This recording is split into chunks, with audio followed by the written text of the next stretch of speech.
والله بالله أطلعي قري أكان كفرني قري أكابان كفرني فيصل وكل بسني كرسي هذا ولقى كفر سنة وكفر سنة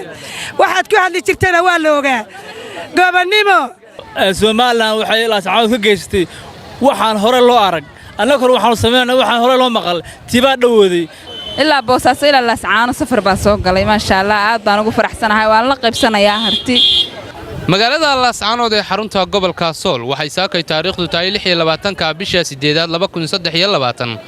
uga dhigan tahay maalin taariikhiya bulshadu kama cabsi qabaan duqeymihii uga imaanayay ciidamada maamulka Soomaaliland kuwaasoo maalintii shalay laga saaray saldhigyadii iyo goobihii kala duwanaa ee ay uga sugnaayeen guud ahaan gobolka Sool bulshada deegaanka oo halkan furisa muddo 8 bilood ku soo jiray waxay xalay hurdo ku ladeen cabsi la'aan magaalada ilaa shalay waxa ka socday dabaaldegyo lagu soo dhaweynayay guushii taariikhiga ahayd dadweyne tiro badan ayaa magaalada iyo goobihii laga saaray ciidamada Soomaaliland booqanaya oo sawirro ku soo galaya kuwa kale oo hore culaadda uga qaxay ayaa soo noqday waxayna si weyn ugu mahad celiyeen ciidamada xaquudirirka SSC iyo Hiil Walaal sidoo kale deegaano tiro badan oo dalka dibadiisa ayaa lagu qabtay dabaaldegyo lagu soo dhaweynayo guushii SSC Khaatumo waxa xusid mudan in hoggaanka cusub ee maamulka SSC Khaatumo iyo waxgaradka deegaanka ay ugu horeeyaan madaxda dhaqanka ee ku guuleysteen inay xakameeyaan ciidamada kadib guushii oo aysan dhaafin deegaanada SSC Khaatumo waxayna sheegeen inay diyaar u yihiin inay u jihaystaan horumarinta deegaankooda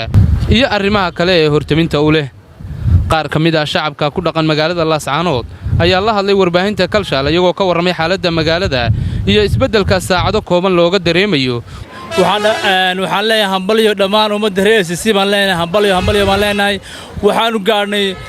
taariikh weyn aan Soomaaliya hore uga dhicin baan gaarnay waxaanu dhabaynay hadalkii madaxweynaha uu yiri hadda ka hor uu yiri Soomaaliland waxay Lascaano ka geystay waxaan hore loo arag annagu waxaan sameeynaa waxaan hore loo maqal tiba dhawoodi 15 August waa maalin ku weyn shacabka reer SSC maanta waxaan ku suganahay deegaanada SSC dhamaantood gacantaan ku haynaa waxaan ku suganahay og waxaanu qaadanay go'aankii garaadkayga uu yiri ha dhaafina og annagu waa sadaan socono ciidamada SSC sharbi ay gali lahaayeen laakiin waxa hoos istaagay garaadada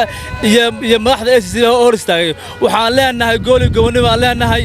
waxaanu runtii haynaa maxaabiis badan waxaanu haynaa boqolaal tiknika baanu haynaa marka waxaan leenahay guul gobonimo Hiil Walaal waxaan leenahay balyo guul baan leenahay dawladda Puntland oo runtii iyaguna hiil oo runtii ka qayb qaadatay uu horeeyay madaxweyne Saciid Cabdullaahi Deni madaxweynaha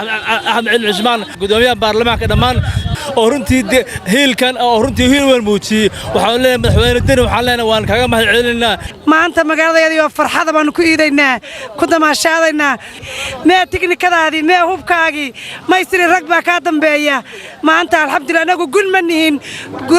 kumaanaan duulin xadkayagii baanu soo xidhannay maamulkayagaanu maqalay ciidanka qalabka sidaanu maqalay garaadada yadaanu maqalay meeshayadii xadku ah baanu xidhannay manihin anagu gun maanaan dilin dhaawacaagii anagu gobbaano diintaana celinaysaa